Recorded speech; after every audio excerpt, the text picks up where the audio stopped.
Guys, স্বাগতম জানাচ্ছি মঞ্জুল টেকজনের আরেকটি নতুন ভিডিওতে। আজকের ভিডিওর উদ্দেশ্য হলো আমরা কিভাবে সোলার থেকে চার্জ হওয়ার সময় আইপিএস চার্জিং ম্যানেজমেন্ট করতে পারি।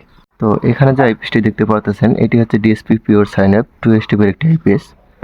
তো দেখতে পারতেছেন এখন হচ্ছে এসি ইনপুট আছে 249 ভোল্ট, 13.4 ভোল্ট ব্যাটারি চার্জ, এই যে সোলার এসডব্লিউ মানে সোলার চার্জিং অন আছে। তো এটা থাকার কারণে আমার এসি থেকে যে চার্জিংটা কিন্তু দিবে না। তো এটা ম্যানেজমেন্ট করার জন্য আপনাদের যে সোলার আছে সোলার থেকে একটা কন্ট্রোলারের তার আসবে। তার আসার পর এখানে আমি একটু দেখাই আগে, তারপর আপনাদের বোঝাচ্ছি।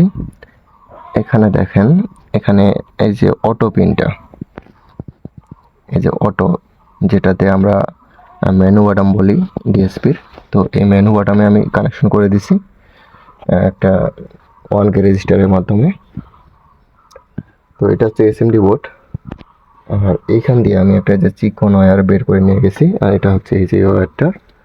এখানে একটি রিলে ব্যবহার করছি এবং হচ্ছে দেখেন এখান থেকে আপাতত হচ্ছে আমার সোলার থেকে চার্জিং আসতেছে।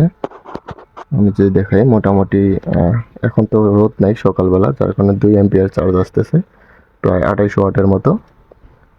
তো এইখান থেকে আমি হচ্ছে এই যে রিলেটা এটা কন্ট্রোল করে রাখছি। এইখানে যদি একটু দেখাই তাহলে দেখেন এখানে আমি 23 ঘন্টা করে রাখছি। এতে হবে কি, দিনের বেলা আমার যে আউটপুটটা আছে এই আউটপুটটা মানে যেটা হচ্ছে আমি কন্ট্রোলার থেকে আউটপুট নিয়ে থাকি সেটা অফ থাকবে। যতক্ষণ সোলার ইনপুট থাকবে ততক্ষণ এই আউটপুটটা বন্ধ থাকবে। তো বন্ধ থাকার কারণে আমার এই রিলেটাতে একটি লাইন কন্ট্যাক্ট হবে, যেটা হচ্ছে আমি সোলার থেকে একটি নেগেটিভ ওয়্যার নিয়েছি। এই নেগেটিভ ওয়্যারটা এটার সাথে শর্ট হয়ে গেছে, আর যখন লাইন দেবে তখন কিন্তু এটা ডিসকানেক্ট হয়ে যাবে, এই লাইনটা ডিসকানেক্ট হয়ে যাবে।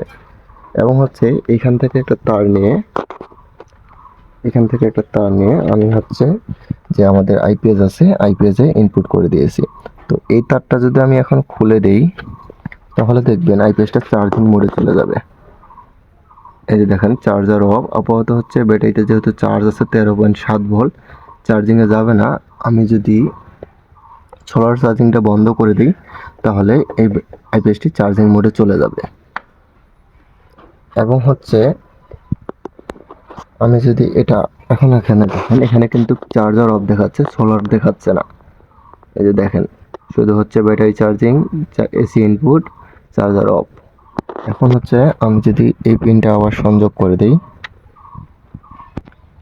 এই পিনটা যদি আমি আবার সংযোগ করে দিই তাহলে যে আইপিএস আছে আইপিএসে দেখবেন যে আপনার এই যে সোলার মোডটা অন হয়ে গেছে। এই যে দেখেন এসডব্লিউ, সোলার এসডব্লিউ, এই যে চার্জার এসডব্লিউ, মানে হচ্ছে সোলার সুইচিং মোডে আছে। তো এখন হচ্ছে আমি যদি এটা মানে এখানে আরেকটা বিষয়, যখন হচ্ছে এই ব্যাটারিটি ফুল চার্জ হয়ে যাওয়ার পরে কিন্তু অটোমেটিক আইপিএসটি ব্যাকআপ মোডে চলে যাবে। মানে এটা 14.4 করে আছে, 14.4-এ গেলেই আইপিএসটি ব্যাকআপ মোডে চলে যাবে। এবং দেখতে পাচ্ছেন সোলার থেকেও মোটামুটি চার্জিং দিচ্ছে, যেহেতু হচ্ছে আমার ব্যাটারিটি ফুল চার্জ হয়ে আছে এই জন্য সোলার থেকে চার্জিং আসতেছে। আর এখানে হচ্ছে 2.70 অ্যাম্পিয়ার চার্জ আসতেছে, প্রায় 45 ওয়াট। এই যে ব্যাটারিটি প্রায় ফুল কাট হয়ে গেল।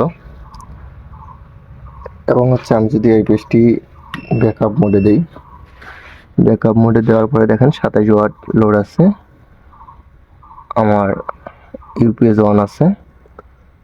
তো যখন হচ্ছে এখানে একটা বিষয়, সেটা হচ্ছে যখন হচ্ছে আমি ইউপিএস মোডটা বন্ধ রাখবো, ইউপিএস মোডটা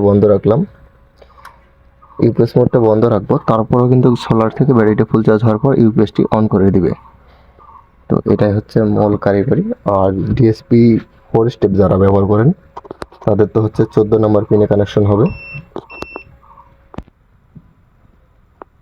তো আজকে ভিডিওর উদ্দেশ্য এটাই যে হচ্ছে আমরা সোলার থেকে চার্জ দেওয়ার সময় যেন আমাদের ডিএসপি আইপিএসের যে এসি চার্জিং ম্যানেজমেন্টটা সেটা কন্ট্রোল থাকে, যেন হচ্ছে আমরা সোলার থেকে অ্যাম্পিয়ার পাবো, আমাদের ব্যাটারি থেকে মানে কারেন্ট থেকে যেন আইপিএসটি চার্জ না করে।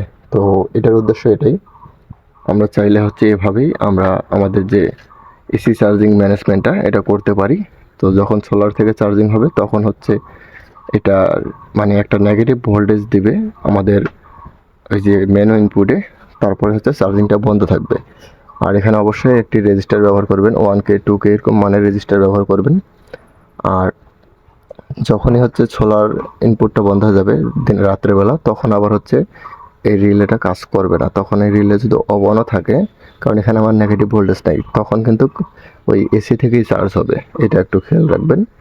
তো ভিডিওটি ভালো লাগলে অবশ্যই লাইক কমেন্ট শেয়ার করে পাশে থাকবেন। দেখা হবে একটি নতুন কোনো ভিডিওতে।